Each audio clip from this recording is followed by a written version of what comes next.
Không phải yếu hậu lâm triều tàn hại quốc gia, Long Tông thất nhà Đường Si dâu chảy thành sông. Ta là Lý Nhị Khâm Tăng. Thân phận làng nhà Vương Lý Sung này nay đã trở thành một đạo bùa đòi mạng. Phía trước 5.000 tàn binh muốn dùng ta đổi lấy vinh hoa, phía sau 10 vạn đại quân truy đuổi muốn xử lý ta thành muôn mảnh. Nghi thức. Ha ha ha ha ha ha ha ha ha ha ha. Bị cáo Lý Sung phạm tội thao túng thị trường chứng khoán tương lai, tội giao dịch nội gián, tội huy động vốn lừa đảo, tội tham ông, tội rửa tiền, tội lừa đảo ngoại hối, tội trốn thuế, nhiều tội cộng lại. Nay tuyên án đăng xuất vĩnh viễn.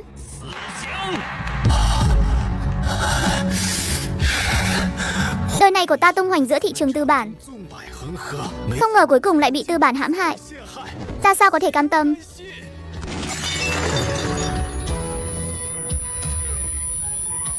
Lăng Nha Vương đại chiến với triều đình, đây chính là sự thật.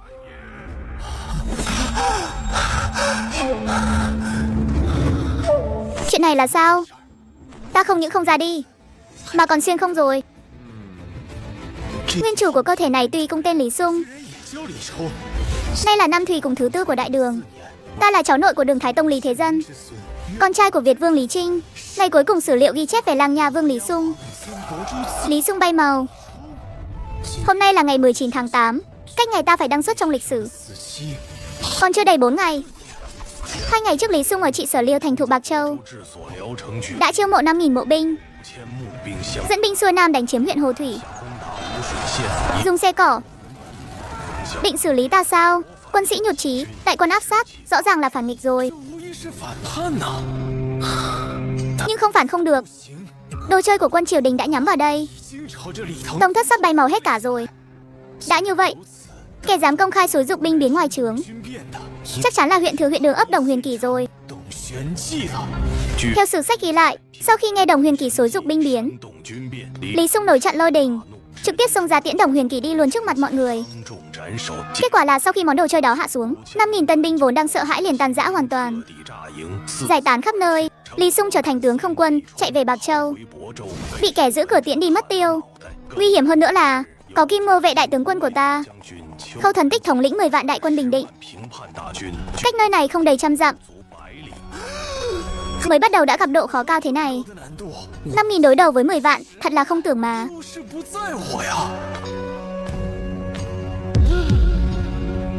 Đại Đường thi hành phủ binh chế, nhưng đến nay phủ binh chế đã không còn hùng mạnh như thời Trinh Quán. Đám tân binh này hoàn toàn là lũ nghiệp dư thôi. Các chiến sĩ, Lăng Nha Vương đang đưa các người đi làm phản đấy. Phía Lạc Dương, Thái hậu đã hạ chỉ cho Khâu Thần Tích. 10 vạn quân tả hữu của đại tướng quân, tinh nhuệ Kim Mô vệ đang trên đường tới đây. Chúng ta không thể chống lại, mấy ngàn người này lấy gì mà đánh chứ? Các người muốn bị xử lý cả họ sao?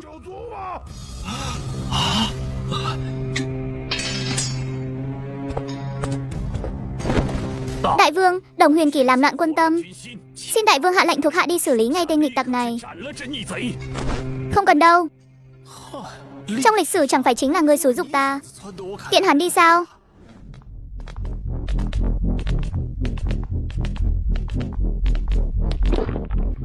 Đại vương, hạ quan, đây là đang cứu mạng 5.000 con em Bạc Châu. Hạ quan thân là quan triều đường, tuyệt đối không thể đi theo giặc. Đồng huyện thừa cứ mở miệng là nói bản vương phản quốc. Bản vương lại muốn hỏi ngươi, này quốc gia này họ Lý hay là họ Võ? Thời đại này kênh tiếp nhận thông tin của bá tánh rất hạn hẹp, họ không hoàn toàn biết rõ rốt cuộc chuyện gì đang xảy ra ở thành Lạc Dương. Thành nhân đương triều bị Thái hậu giam lỏng trong thâm cung, không được phép hỏi han chính sự. Trên triều đình Lạc Dương, Võ Tam Tư và đám ngoại thích đang nắm giữ đại quyền. Thái hậu khuyến khích nạn tố cáo, trọng dụng đám ác quan như Chu Hưng, Lai Tuấn Thần áp bức văn võ bá quan. Chỉ cần không vừa ý là tiễn cả nhà đi đăng xuất ngay lập tức. Giang Sơn mà Thái Tông Hoàng đế đánh hạ, tông thất nhà họ Lý sắp bị tiễn đi sạch sành xanh rồi. Bản vương là cháu nội của Đường Thái Tông Hoàng đế, Thái hậu Nhiếp Chính muốn phế bỏ nhà Đường để thay thế.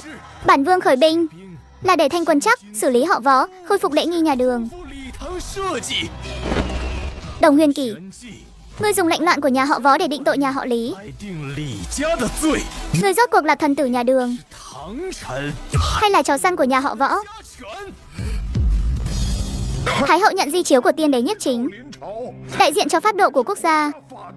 Đại quân bình định của đại tướng quân Khâu Thần Tích chỉ cách đây không đầy 100 dặm. Đại vương nói những điều này thì có ích gì chứ?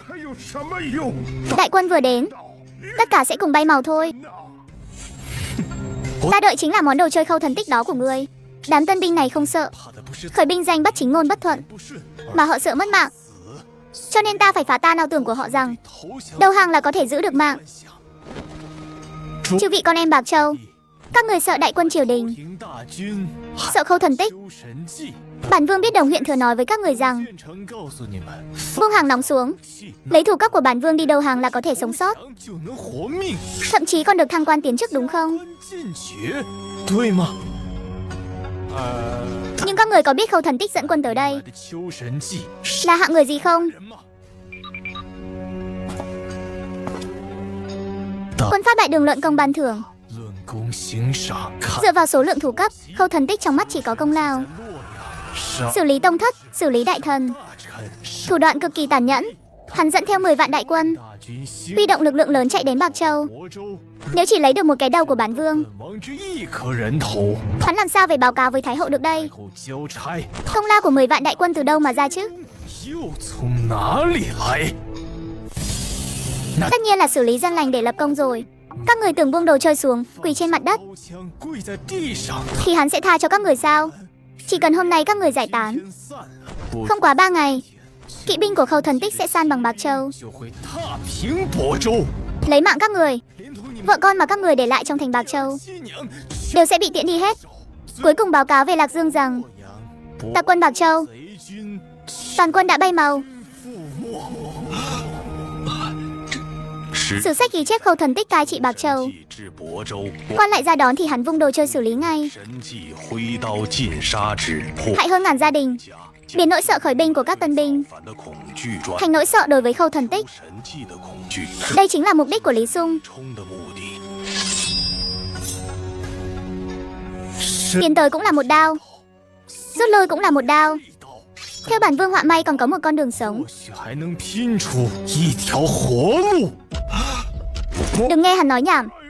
Triều đình tự có vương pháp, sao có thể vô cớ xử lý người?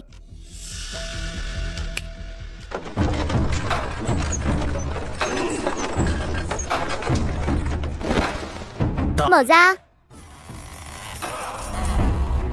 Anh, đây đều là ngân khố Bạc Châu ta đã dọn sạch trước khi khởi binh. Dùng lý lẽ để thuyết phục, dùng lợi ích để lay động. Đây chính là Liên Châu kế.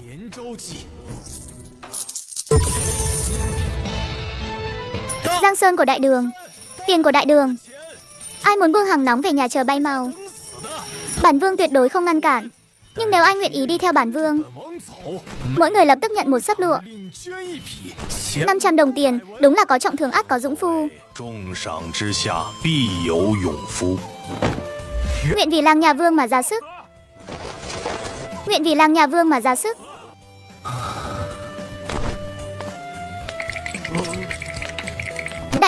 Đại vương tha mạng ạ.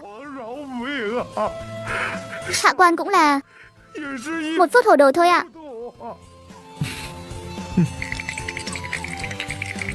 Ngươi không hồ đồ, ngươi rất thông minh. Chỉ tiếc là bản vương còn thông minh hơn ngươi.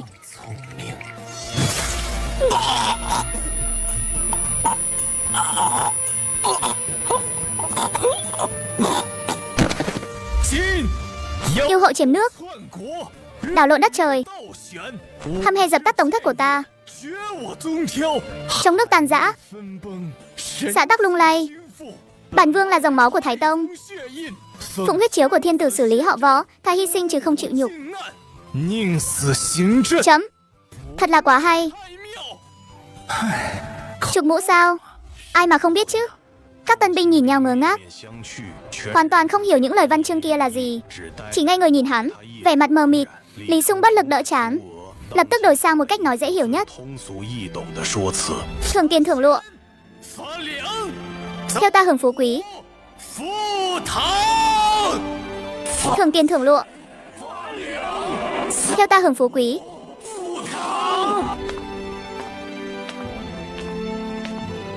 Truyền lệnh toàn quân bỏ việc đánh chiếm huyện Hồ Thủy, 起攻打无水县， vứt bỏ những vật tư dư thừa, chỉ mang theo lương khô. Hậu quân làm tiền quân lập tức nhổ trại. 前队协和拔营， Sau khi về Liêu Thành thì hành quân về phía nam. 南方行军。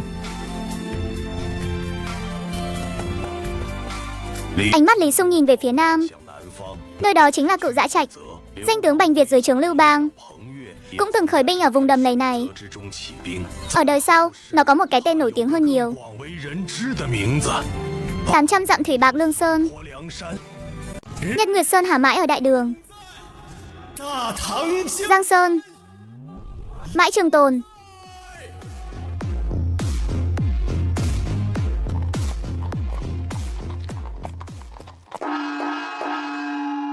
Kẻ nào dưới thành đó? Lăng Nha Vương về thành, mau mở cửa thành.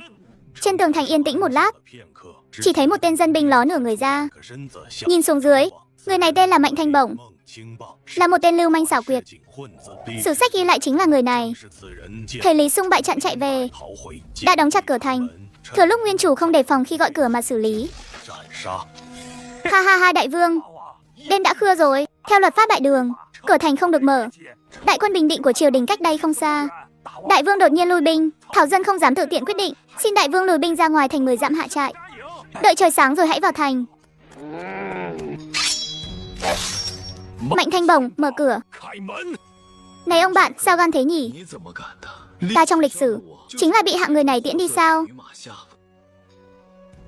Tân binh phía sau Lý Sung không hề do dự, 亲兵没有任何迟疑，上 thằng nóng trong tay lập tức lên dây. 同时上前， Mạnh Thanh Bổng thấy thế định rụt đầu trốn. 想缩头躲避， Món đồ chơi cổ như tia chớp xuyên qua cổ họng hắn. 穿了他的咽喉。城 Đám dân binh còn lại trên tường thành 兵根本来 không kịp phản ứng, lần lượt trúng chiêu mà ngã xuống. 下。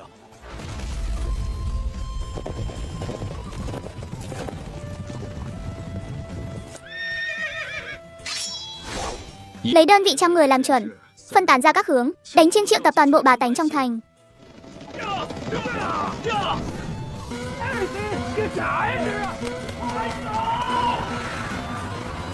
Nửa canh giờ sau, trên quảng trường Nha Môn Bạc Châu ánh lửa sáng rực. 光通明， Gia quyến của 5.000 binh sĩ 家眷 cùng với các quan lại lớn nhỏ trong thành bị tập trung đông đúc, kín mít ở quảng trường và các con phố 相邻的 lân cận. Đám đông lo lắng bất an. 恐不安。 Đại quân của Khâu Thần Tích cách Bạc Châu không đầy 50 dặm, 周已不足50里， muộn nhất là trưa nay, 正左京 tiên phong của Kim Mô Vệ sẽ tới. 抵达。 Anh cha ơi! Khâu Thần Tích này ở Lạc Dương đã xử lý biết bao tông thất. 宗室 Hắn tới đây bình định, cần là đầu người để lập công. 军功， Nếu bản vương đi rồi, hắn sẽ đem gia quyến của những người. 为从逆 Cái gọi là ta tử theo phản quân các ngươi, xử lý sạch sành xanh, mà công. Bản vương cho các ngươi nửa canh giờ, 趁 dẫn theo vợ con, 儿女 mang theo lương thực dư trong nhà, không để lại đồng sắt, bỏ lại đồ nặng. 任务 Nửa canh giờ sau, đại quân rút khỏi Bạc Châu, đi về phía nam đến Cự Dã Trạch. 人 Trong đám đông bùng nổ một sự hỗn loạn lớn. 骚动，士 Binh sĩ xông vào đám đông, 群 kéo gia đình mình liều mạng chạy đi, 拼命向家里跑去， thu dọn hành lý đồ đạc, 细软。 mở kho lương ra. Toàn bộ lương thảo còn lại chất lên xe. 车 Một hạt gạo, một miếng sắt cũng không được để lại Bạc Châu. 在亳州，去 Đến các tiệm rèn, xưởng mộc trong thành, 木作坊， tất cả thợ rèn, 铁匠，木 thợ mộc, thợ đóng thuyền, 匠， mang theo cả gia quyến, 卷加 cộng với đe sắt, 针 bình khí, cưa, 锯子，不 bất kể dụng cụ gì cũng phải mang đi hết. 不带走。 Kẻ nào dám kháng cự, xử lý ngay tại chỗ. Tuân lệnh thợ rèn, 铁匠，木 thợ mộc, thợ đóng thuyền. 匠， Những nhân tài này mới là nền tảng để ta lập nghiệp ở Cự Dã Trạch. 基本盘， Không có họ thì không có cơ sở công nghiệp. 工业基础。 Giờ thìn khắc 2, trời đã sáng rõ. Trên bến tàu ngoài thành Bạc Châu, 头上 đậu kín hàng trăm con thuyền lớn nhỏ. 大小船只， Những con thuyền này 之 là sau khi Lý Sung vào thành, 后派 đã phải binh phong tỏa bến tàu, cưỡng chế trưng dụng hơn 2 vạn binh sĩ. 多名士兵将 Gia quyến, thợ thủ công mang theo vật tư dưới sự chỉ huy của quân đội, 军力的指挥下，浩 hùng dũng lên thuyền. 荡的登船。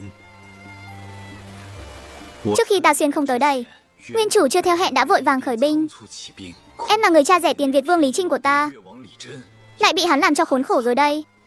哦， lấy bút mực và một mảnh lụa trắng. 块白绢来。 Lại đây. 玉 Dự Châu nằm ở vùng đồng bằng, nơi bốn bề thọ địch, thật là thế chết. Triều đình sẽ dẫn đại quân áp sát, 押紧 thành không thể giữ. 长手， Mong phụ vương tin lời, mở kho lương Dự Châu, 散 phát hết tiền lương để yên lòng binh sĩ, 兵心， dẫn theo quân tinh nhuệ chạy về phía nam trốn vào núi Đồng Bách hoặc núi Đại Biệt, 或大别山中，必 tránh mũi nhọn của địch, cố gắng xoay sở, vạn lần không được tử chiến, 死战，留 giữ lấy mạng xanh để chờ ngày xử lý quân thù. 后举。挑 Chọn 3 tên thân binh cưỡi ngựa giỏi nhất, 亲卫，每 mỗi người trang bị 3 con ngựa, mang theo lương khô, không đi đường quan, tránh các trạm gác, ngày đêm không nghỉ chạy về phía nam đến Dự Châu. Cần phải gấp rút trước khi đại quân triều đình bao vây. 之前 Giao thư cho cha ta, 我父亲。恕 thuộc hạ đã rõ. 明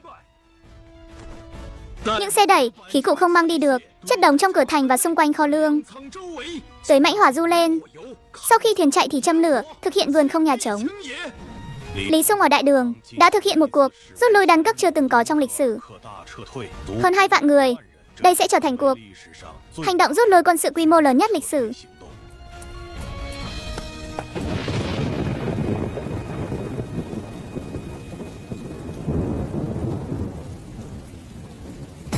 Ta, Kim Ngô vệ đại tướng quân Khâu Thuần Tích, 修审计， 4 năm trước chính là người này. 此人奉 Phụng mật lệnh của Thái hậu đến Ba Châu, 前往巴州，并 ép Trương Hoài Thái tử Lý Hiền tự đăng xuất. 先上吊自尽。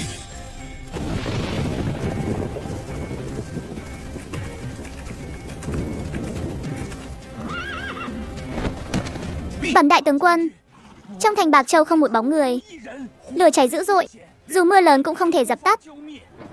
Kho lương trống rỗng, vật tư đều bị thiêu rụi, 中全被烧毁，马 toàn bộ thuyền bè ở bến tàu đều biến mất. 尽数消失。 Anh đại tướng quân, Lý Xung chạy rồi. 李冲跑了， Đại quân nếu không có lương thảo tiếp tế từ Bạc Châu, 粮补给，不 không quá 3 ngày sẽ đứt bữa. 换粮， Mặt tướng xin lệnh lập tức đuổi theo dọc bờ sông, 沿岸追击， hoặc đến các huyện lân cận cưỡng chế trưng dụng thuyền. 船只。 Truy kích sao?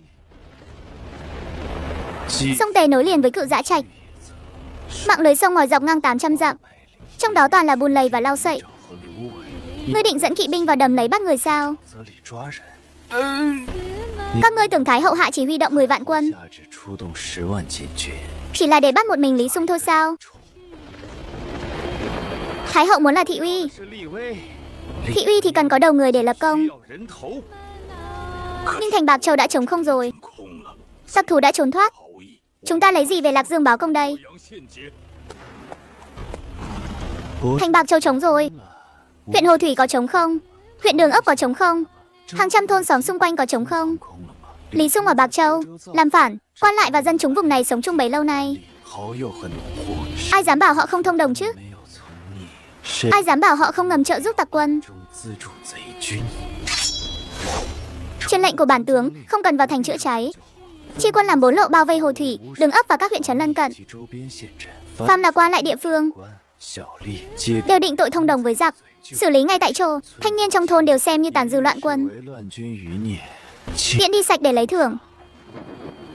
Đại tướng quân, đây là xử lý dân lành lập công. 冒功， Nếu trong triều có ngự sử, 有御史他 tố cáo thì sao? Ha ha ha ha ha. Xử lý dân lành lập công sao? Ngươi không xử lý, ta không xử lý, người khác cũng xử lý thôi. 怎么杀？ Thái hậu cần một cuộc đại thắng, 大捷， chỉ cần những cái đầu này được chặt xuống từ địa giới.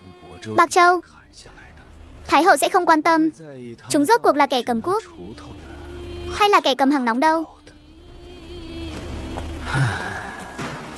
Lý Xung tưởng trốn vào thủy bạc là có thể sống sót sao? 活命。 Hắn quá ngây thơ rồi. 传 Truyền tin về Lạc Dương dâng sớ, 上表态， xin Thái hậu lập tức phái binh xuống phía nam Dự Châu, 南下豫州， bắt cha hắn là Lý Trinh, 真 cắt đứt hoàn toàn niềm hy vọng của đám tông thất này. 的念想。 Ngoài ra truyền tin cho các châu thuộc Hà Bắc đạo, 河北到各州， phong tỏa các đường thủy quanh Cự Dã Trạch. 边水道， Ta muốn vây chết Lý Xung trong đầm này. 困死在沼泽里。 Trời ơi!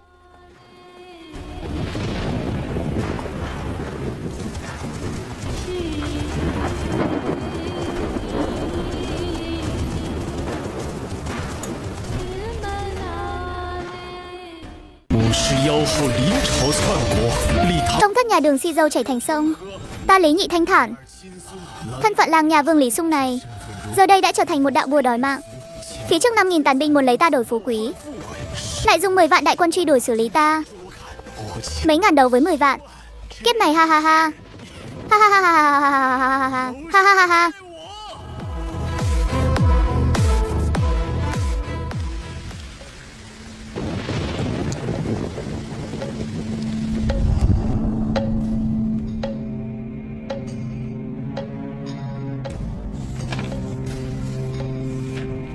Tà Kim Mô vệ đại tướng quân Khâu Thần Tích báo cáo. Thần dẫn đại quân đến Bạc Châu, tập thủ Lý Xung nghe danh đã mất mật, phóng lửa đốt trị sở Bạc Châu, dẫn theo vài trăm tàn binh bỏ thành chạy trốn vào trong cự dã giữa đám cỏ rác. Đã thu hồi Bạc Châu, đang càn quét tàn quân trong rừng và các đảo xung quanh, đã xử lý hơn 3.000 tên để tận trung báo quốc. Lô Vương Lý Ái dâng sớ tố cáo Việt Vương Lý Trinh, Hàn Vương Lý Nguyên Gia, Hoắc Vương Lý Nguyên Quỹ cùng những người khác ngầm cấu kết, mưu đồ gây biến. Việt Vương Lý Trinh đã chiêu mộ binh mã ở Dự Châu, mưu đồ làm loạn. Thái hậu, Tống thất nhà họ Lý lòng lang dạ thú vẫn không bỏ cuộc, dám liên mưu làm loạn. Nay Khâu đại tướng quân đã bình định Bạc Châu, thằng nhóc Lý Xung kia trốn vào vũng nước tìm đường chết rồi. Thần xin Thái hậu lập tức hạ chỉ, bắt toàn bộ Tống thất nhà họ Lý ở Lạc Dương và Trường An vào ngục, giải quyết hậu họa một lần cho xong. Chu Hưng à, Bạc Châu loạn rồi, Dự Châu cũng loạn rồi. Trong thành Âu Dương chắc hẳn có không ít kẻ lòng dạ bất an, khẩn nguyện thay Thái hậu phân ưu. Phàm là kẻ nào có ý đồ đen tối, ngầm đồng lõa với phản đảng, khẩn định có thể khiến chúng phải khai ra hết tội trạng. Nhà Phật giảng về nhân của nghiệp chướng. Nghiệp chướng ở Lạc Dương này thần sẽ thay Thái hậu quét sạch sẽ, tuyệt đối không làm phiền Thái hậu thanh tu.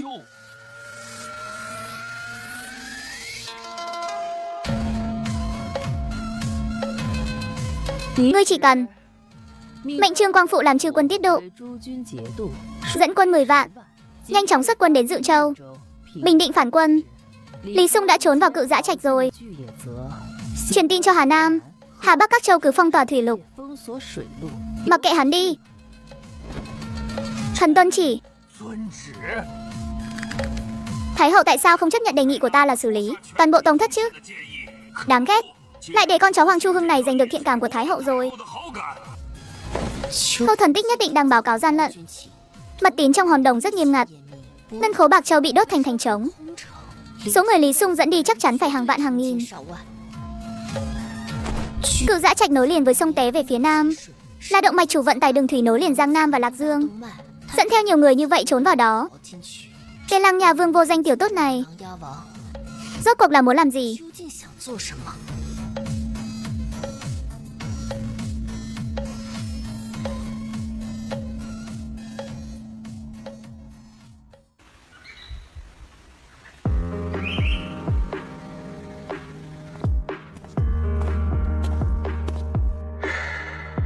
Trong đại đường phủ Dự Châu lúc này, Việt Vương Lý Trinh đang mặc một bộ minh quang giáp kiểu cũ. Bộ giáp này là Lý Trinh năm xưa theo Thái Tổ Hoàng đế chinh chiến. Ghi danh sử sách đã từng mặc qua, nay mặc trên người lại lộ ra vẻ hữu quạnh. Vương gia, đại thế đã mất, hay là nhân lúc đại quân triều đình chưa tới, giải tán binh lính, vương gia dâng sớ thỉnh tội. Có lẽ Thái hậu có thể nể tình Tông thất. Nói bậy, mụ yêu phụ kia xử lý người nhà họ Lý chúng ta còn ít sao? Đầu hàng cũng là bay màu. Lão tử dù có mất cũng phải mất ở trước trận tiền hai quân. Báo mật tín của đại vương Bạc Châu. Chính là mọi người đều tưởng đây chắc chắn là lúc Lăng Nha vương bại trận, viết thư tuyệt mệnh cho cha mình, hoặc là thư cầu cứu. Lý Trinh lại bật cười lớn, ha ha ha ha. Cái lũ khốn kiếp các ngươi xem kìa. Lão tử đã nói rồi, cái Mai Rùa thành Dự Châu này không thể giữ được. Định làm khó ta sao? Dự Châu địa thế bình nguyên, bốn bề thọ địch, thực sự là thế bí. Đại quân của Trương Quang Phụ đang áp sát, thành này không thể thủ, nên rút vào dãy núi Đại Biệt sau núi Đồng Bách, tránh đi mũi nhọn của địch, dùng du kích để xoay sở. Mọi thứ đều phải quyết đấu tới cùng thôi. Anh Vương gia ký của đại vương là muốn chúng ta bỏ thành sao? Đây chẳng khác nào dâng trắng Dự Châu cho triều đình sao? Nếu chúng ta chui vào rừng sâu núi thẳm, chẳng phải sẽ trở thành giặc cỏ sao? Làm giặc cỏ thì đã sao? Lão tử đã phải nhẫn nhịn nửa đời người rồi, giờ làm vua một cõi trong núi còn làm ông ấm ức à? Con trai ta từ nhỏ đã đọc đủ loại sách, 群书 thông minh vô song. Nó bảo vào núi thì cứ vào núi. 就进山。 Vương gia xin hãy tam tư, nếu bỏ thành chạy trốn, 逃亡， quân tình chắc chắn sẽ bay màu. Hơn nữa trong núi không có lương thực. Ai bảo không có lương thực? 无粮， Truyền quân lệnh, đem toàn bộ tiền đồng trong kho phủ dự châu, 部里的铜钱 lương thực dự trữ chia hết cho anh em. 全部分给弟兄们。告 Bảo họ ai muốn về nhà thì biến đi, 回家的滚蛋，愿意 ai muốn theo lão tử vào núi thì phát tiền phát lương. 发钱发粮， Lập tức thu dọn hành lý. 收拾行装。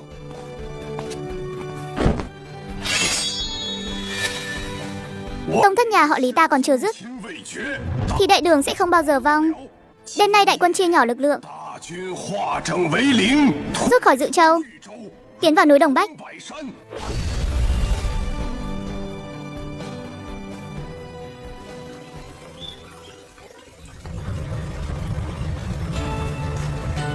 连 Trận mưa thu tầm tá tì đã tạnh, 雨虽然停了， nhưng thời tiết lại vô cùng oi bức. 闷热，连 2 vạn người chen chúc trên thuyền ăn ngủ nghỉ. 吃喝拉撒，即 Chỉ mới 3 ngày, 天后 bệnh nôn mửa và tiêu chảy đã bắt đầu lan rộng. 便开始蔓延。 Đại vương, phía sau lại có mấy chục người già yếu ngã bệnh rồi. 病倒了， Những người khác cũng đang than phiền không tìm thấy chỗ đất cứng. 硬地 Đến một bữa cơm nóng cũng không được ăn. Không ngờ thử thách lớn nhất khi Xuyên không về đây 大忌， lại là giải quyết chuyện vệ sinh cho 2 vạn người này. 如何拉屎撒尿？ Đám người này cứ đi vệ sinh là đổ hết xuống sông, xong lại lấy nước dưới sông lên uống. Cả quân không bay màu ngay lập tức mới là lạ. 传 Truyền lệnh toàn quân, điều thứ nhất, 一，传 đội thuyền chia lại thành 3 đội trước, giữa, sau, 分为3队，拉 giãn cách khoảng cách ra, thuyền chở hàng và thuyền gia quyến ở giữa. 在中间， Thứ hai, chất thải không được đổ trực tiếp xuống nước, 不准直接到水里，全 toàn bộ phải dùng thùng gỗ đựng kín. Mỗi ngày có thuyền nhỏ chuyển đến hạ lưu để xử lý. 运到最下游青岛。第 Thứ ba, nghiêm cấm uống nước lã trực tiếp, 饮用生水， nước phải được đun sôi, 沸 cho thêm vỏ cây liễu vào nấu rồi mới được uống. 后方可饮用。喝 Ai uống nước lạ sẽ bị nhắc nhở mạnh 20 roi trước đám đông. Thứ tư, từ ngày mai, thuyền nào để xảy ra bệnh dịch diện rộng 面积病患 sẽ bị phạt liên đới theo quy định. 受罚。 Thuộc hạ đi truyền đạt ngay. 传达。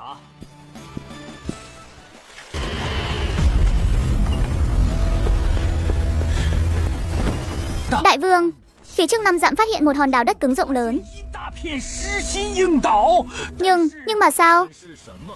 Hòn đảo đó, trên các đường thủy xung quanh có hàng trăm con thuyền liên hoàn chặn lối. 百艘连环木船 Trên thuyền treo cờ đen, có người đã chiếm cứ nơi đó. 占据了那里， Chúng nói nước này là của chúng, đã chặn đường chết rồi. 岛堵死了。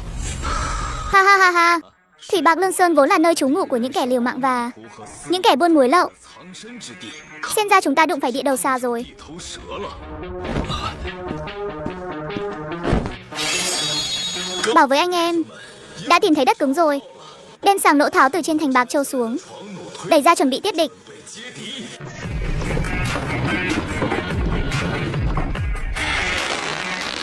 Như hậu họ Võ Lâm Triều chiếm đoạt đất nước, 国 khiến tông thất Lý đường nước đỏ chảy thành sông.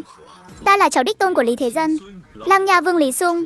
Thân phận này giờ đây đã thành một tấm lệnh đăng xuất. 追命符， Mẫu hậu nổi giận, 10 vạn đại quân truy đuổi xử lý ta. Ta trực tiếp đưa toàn bộ bách tính trong thành thực hiện một phiên bản. 大唐版敦刻 Cục đại rút lui đắn các thời đường, rút khỏi Bạc Châu, tiến thẳng lên Thủy Bạc Lương Sơn 800 dặm.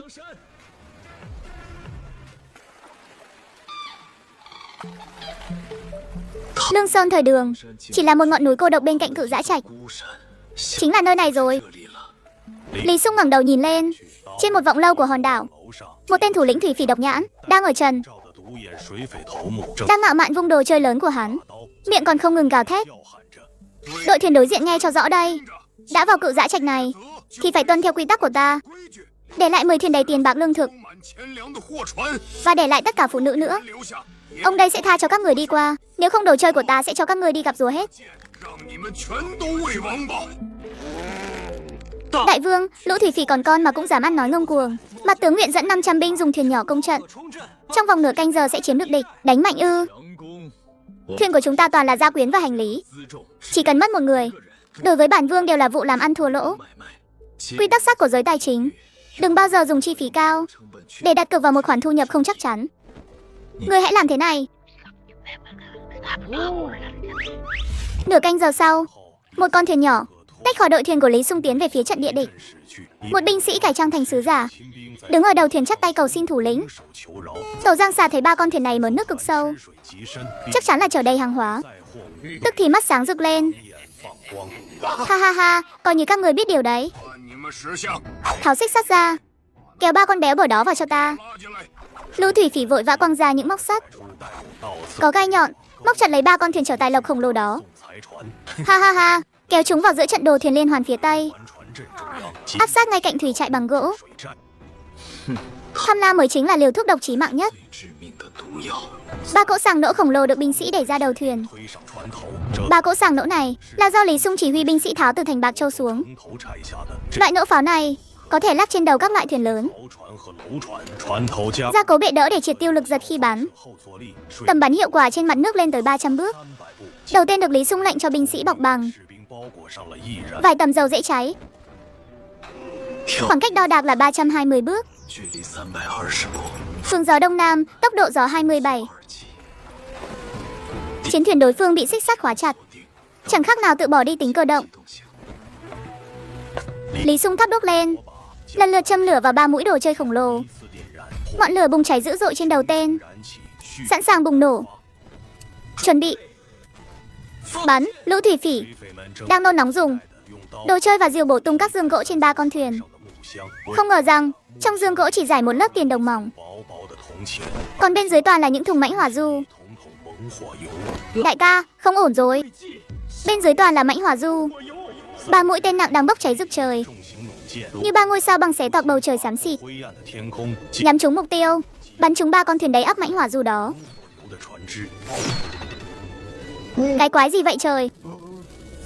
Trong nháy mắt, ánh lửa cực kỳ chói mắt nổ tung rực rỡ, 爆炸开来，冲 ngọn lửa và khói đen ngút trời, 黑烟， tức thì nuốt chửng ba con thuyền lớn đó. 三艘大船，往 Mãnh hỏa du nổ tung bắn tung tóe, 箭入 như giòi bám vào xương, 居， rơi xuống những con thuyền tặc đang nối chặt xung quanh, 的贼船和 và cả thủy trại bằng gỗ nữa, vì bị xích sắt nối liền.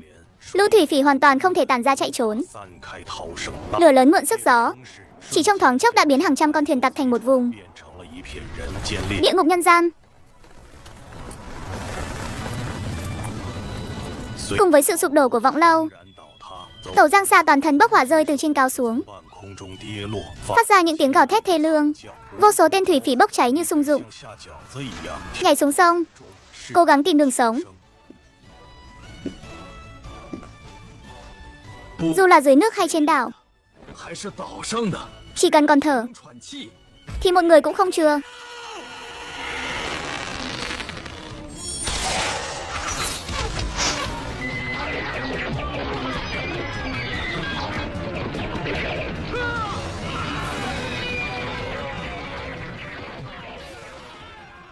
Nửa canh giờ sau, Lý Sung dẫn đầu tân binh với tổn thất bằng không, 零战损，完 hoàn thành việc loại bỏ hoàn toàn lũ thủy phỉ, Diên Bình và các thân binh. Nhìn mặt sông đầy những người đã hẹo, và Lý Sung đang đứng chắp tay ở đầu thuyền. 而立的李冲，也 Trong ánh mắt không còn chỉ là sự kính sợ, 敬畏，还 mà còn thêm phần cuồng nhiệt. 些许狂热。 Đại vương, quân địch đã bị dọn sạch. 全歼 Tiếp theo chúng ta phải làm gì? 怎么做？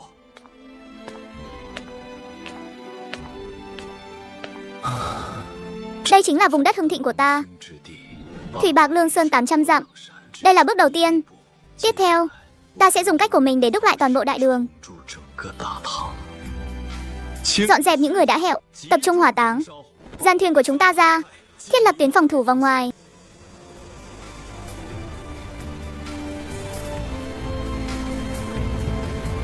Ngươi Xiên không thành cháu đích tôn của Lý Thế Dân, vừa bắt đầu đã bị 10 vạn đại quân của võ hậu truy đuổi xử lý. 追着看， Ngươi trực tiếp mang theo bách tính cả thành, tiến thẳng lên Thủy Bạc Lương Sơn 800 dặm, 山分 ngỡ là tìm được nơi hưng thịnh để đúc lại đại đường. 重筑大唐， Nhưng lên đảo chưa đầy nửa ngày, đội ngũ đã trở nên hỗn loạn. 已经乱作一团。 Mù mắt chó của ngươi rồi à? Đây là định mức của mệnh quan triều đình. Một tên tù mọn như ngươi cũng đòi chia lương sao? Đại vương, loạn hết rồi. Vương Tư Mã tự ý giữ lại 10 dương lụa thục và lương thực tinh, nói là để giữ thể diện cho giới quan lại quyền quý, còn đánh bị thương mấy anh em nữa. Cái đám quan lại này thậm chí còn muốn tiếp quản quyền phát lương hậu cần. 权力， Căn bệnh nan y của giai cấp này nếu không chấn chỉnh, 胡立威 thì 2 vạn người này không thể quản lý hiệu quả được. 小管理， Đại vương đến đúng lúc lắm. Đám dân đen này chẳng có quy củ gì cả. Hạ quan 下官正 đang định dựa theo luật lệ đại đường để chấn chỉnh lại trật tự tôn ti. Số vật tư này, 物资， lão tử tạm thời nhẫn nhịn gọi ngươi một tiếng đại vương, đợi đến khi đại quân triều đình tới, 大军来了， xem ngươi bay màu thế nào. Tuy nhiên Lý Sung lại như không nghe thấy lời ông ta, 到他的话，更 hoàn toàn không dừng bước. 停下脚步。 Toàn trường tức thì im phăng phắc. 2 vạn người kinh sợ nhìn Lý Sung như một vị chiến thần đáng sợ. Quan lại và những kẻ giàu có sợ đến mức bủn rủn tay chân. 发软， quỳ rạp xuống đất. Luật lệ đại đường ư? Trật tự tôn ti ư? Ở Cự Dã Trạch này, bản vương chính là pháp luật. Thân phận trước đây của các ngươi, dù là quan lại hay thương nhân, dân thường hay dân lưu lạc, lúc này toàn bộ đều xóa bỏ. Từ giờ trở đi, các ngươi chỉ có một thân phận duy nhất, nhân viên dưới trướng bản vương. Trên hòn đảo này, không nhìn xuất thân, chỉ nhìn KPI. Làm bao nhiêu việc, loại bỏ bao nhiêu địch thì nhận bấy nhiêu tiền lương. Người đạt KPI, bản vương bảo đảm cuộc sống của ngươi sẽ sung túc. Nhưng nếu ai không đạt KPI thì xin lỗi nhé, chỗ bản vương không nuôi phế vật, trực tiếp sa thải, đuổi ra ngoài Cự Dã Trạch tự sinh tự diệt. Mặc dù Lý Sung nói bằng những lời lẽ bình dân dễ hiểu, nhưng nhiều người dân vẫn lộ vẻ thắc mắc, bắt đầu bàn tán xôn xao. Này, KPI đó là cái gì vậy? Nhân viên đó nữa, ban quản lý lại là cái gì chứ? Thật là chuyện chưa từng nghe thấy. Hai, kệ nó đi, không nghe đại vương nói sao? Chỉ cần làm việc tốt thì đời sẽ lên hương. Nghe nói có đóng góp là đổi được tiền, đổi được lương đó. 2 vạn người vốn đang oán than khắp nơi, trong mắt bỗng hiện lên tia sáng cùng nhiệt, đồng loạt giơ tay hô vang. Mọi người phân công rõ ràng, ai khỏe thì đi chặt cây, ai yếu hơn thì tu sửa môi trường sống. Thợ thủ công phụ trách xây dựng nhà cửa, dưới sự điều phối thống nhất của Lý Sung. Chỉ trong một ngày, trên hoang đảo đã có hình hài của một doanh trại. Đây chính là Dĩ Công Đại Trấn. Muốn nhanh chóng ổn định dân sinh và phát triển hạ tầng, thì Dĩ Công Đại Trấn là lựa chọn duy nhất của Lý Sung lúc này. Đại vương, việc rèn đồ này là việc tỉ mỉ. Lão già này cả ngày không nghỉ ngơi, cũng chỉ rèn được 2 mũi đồ chơi tốt không xứng với chức danh này. Thì phải rèn đến bao giờ mới xong đây? Ai mượn ông một mình rèn từ đầu đến cuối chứ? Nhìn cái này đi, sắp đến quy trình vận hành tiêu chuẩn. Lý Sung muốn đầu tư di công nghiệp hiện đại vào đầu thợ rèn đại đường, chia nhỏ các công đoạn ra. 10 người chuyên phụ trách kéo ống bổi nấu sắt, 10 người đạp bàn đạp búa đập phôi thô. Ông và đồ đệ chỉ phụ trách khâu cuối cùng thôi, rèn tinh xảo và nắm vững độ lửa khi tôi thép. Lão thợ rèn nhìn bản vẽ mà run rẩy cả người, mắt như muốn lôi cả ra ngoài. Cái này đúng là sỉ nhục tổ sư gia mà. Rèn ra cái thứ gì thế này? Lý Sung đã sớm liệu được thợ rèn sẽ phản ứng như vậy. Tiền tay quăng ra bản vẽ thứ 2 và thứ 3. Chúng ta không cần rèn đồ chơi ngang, cứ rèn theo cái này. Tân binh không có võ nghệ, vậy thì chỉ luyện một động tác, dàn trận, cầm bằng đồ chơi dài mà tiến về phía trước. Đây chính là phân đội Macedonia chiến khắc chế kỵ binh. Công đoạn đơn giản nhất, năng suất tối đa nhất. Trong vòng 3 ngày, ta muốn thấy 2.000 đầu đồ chơi dài và 10 mẫu vật của bản vẽ thứ 3. Lão thợ rèn hoàn toàn bị khí thế của Lý Sung khuất phục, liên tục gật đầu.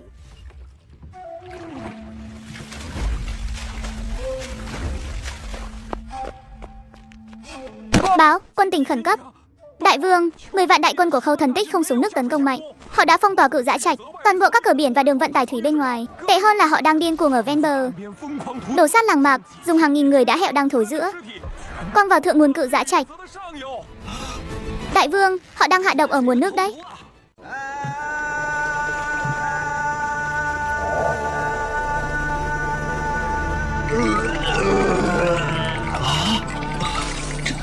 Chất độc đã ngấm vào rồi. Đại vương, nước bên ngoài toàn bộ bị nhiễm độc từ người hẹo rồi, chướng khí nhập thể rồi. Lão già này cả gan đề nghị tất cả mọi người khi uống nước phải dùng lửa lớn nấu trong nửa canh giờ, sau đó dùng hùng hoàng để trừ tà mới có thể giữ mạng. Hùng hoàng trừ tà ư? Kiến thức y học của ông lão này vẫn còn dừng lại ở giai đoạn mê tín. Nếu nguồn nước bên ngoài bị ô nhiễm thì xây dựng hệ thống lọc nước thôi. Đây là công trình hạ tầng sớm muộn gì cũng phải làm. Độc kế của Khâu Thần Tích chỉ là giúp ta tỉnh táo lại thôi. Trên bản vẽ, vẽ một tháp gỗ hình phếu nhiều tầng cao 3 trượng. Đây là giải pháp tối ưu nhất mà Lý Sung có thể nghĩ ra. Chỉ cần dẫn nước vào tháp lọc, rồi làm theo cách của Tô Lão Quân, đun sôi là có thể uống bình thường. Diên Bình, điều toàn bộ thợ mộc của bộ phận công trình qua đây, dựa theo bản vẽ này tạo ra cho ta 5 tháp lọc. Tuân lệnh. Hàng chục thợ mộc ở chân mồ hôi như mưa. Những tháp gỗ cao 3 trượng nhanh chóng thành hình. Các binh sĩ vác những bao tải, đổ những tảng đá vụn lớn vào tầng trên cùng, sau đó đổ cát mịn đã qua lọc vào tầng giữa. Cuối cùng, một nhóm người vung búa sắt đập đống than gỗ chất cao như núi thành bột cực mịn, điền vào rãnh đất. Đá vụn ngăn chặn các tạp chất lớn, cát lọc trôi bùn đất. Lớp than hoạt tính ở dưới cùng hấp thụ độc tố và mùi lạ.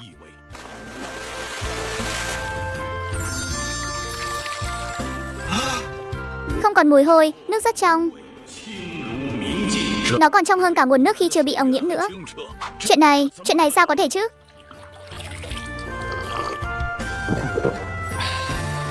Nạn nước đã giải xong, đèn nước đã lọc tập trung đun sôi. 集中烧开， Cho vỏ cây liễu vào nấu. 熬煮， Cứ yên tâm mạnh dạn mà uống cho bản vương. 给本王喝。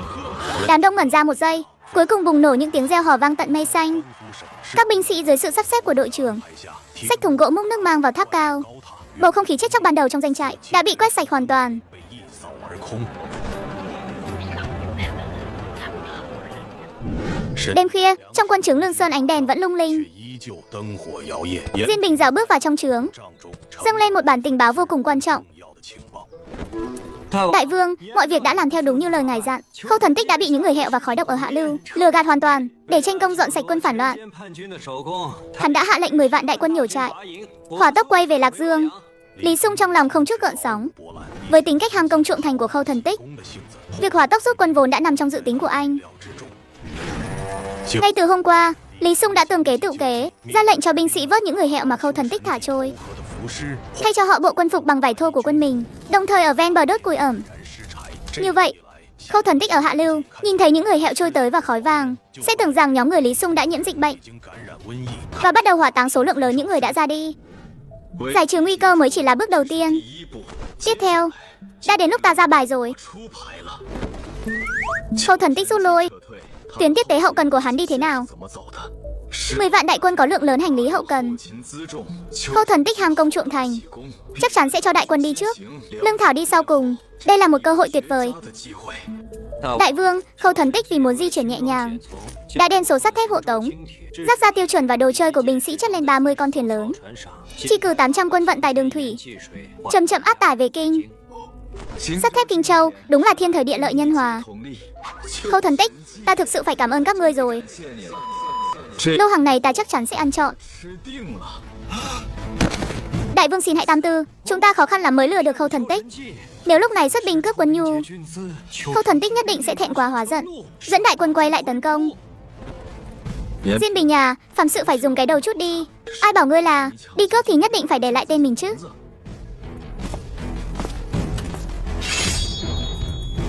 Cảnh giới cao nhất của tội phạm tài chính chưa bao giờ là dùng sức mạnh đoạt lấy, mà là lợi dụng lỗ hổng quy tắc để kiếm lợi. 赚取利益， Thậm chí ép nhân viên kiểm toán phải đứng ra bảo lãnh cho mình. 挑 Chọn ra 1000 tên đồ chơi dài, 枪兵， cởi bỏ toàn bộ quân phục có ký hiệu đi, 军服， đem theo vũ khí bí mật của chúng ta, 秘密武器，集 xuất phát ngay đêm nay. Đây là một chiến dịch bóng ma không được phép có bất kỳ nhân chứng nào. 幽灵性。 Hành động thứ nhất, 第一， sau khi tiếp cận địch, dù đối phương phản kháng, đầu hàng hay van xin, 降还是哀求？ thì cũng không để lại một ai. 第 Thứ hai, sau khi cướp xong quân nhu, đem toàn bộ những người hẹo ném trả lại thuyền lương cho ta, 回草船上， tới mãnh hỏa du lên, 油烧 đốt thành cho bụi, chìm xuống đáy sông, xóa sạch mọi dấu vết. Đại vương, nhưng nếu Khâu Thần Tích sau đó chỉ tra ra, phát hiện thuyền bé mất tích, thì chắc chắn sẽ nghi ngờ ạ. Nghi ngờ ư? 起疑， Hắn tất nhiên là sẽ nghi ngờ rồi. Nhưng hắn đã gửi báo cáo chiến thắng tiêu diệt toàn bộ bộ tộc Lý Sung về Lạc Dương rồi. Nếu bây giờ hắn thừa nhận, 承认不 ở Bạc Châu vẫn còn một đội quân bí ẩn, có thể nuốt chửng 30 con thuyền lớn của hắn, 的神秘大军， thì đó chính là tội khi quân. 军之罪， Hắn không những không dám truy tra, 追查 mà còn sẽ chủ động giúp ta che đậy vụ cướp này nữa cơ.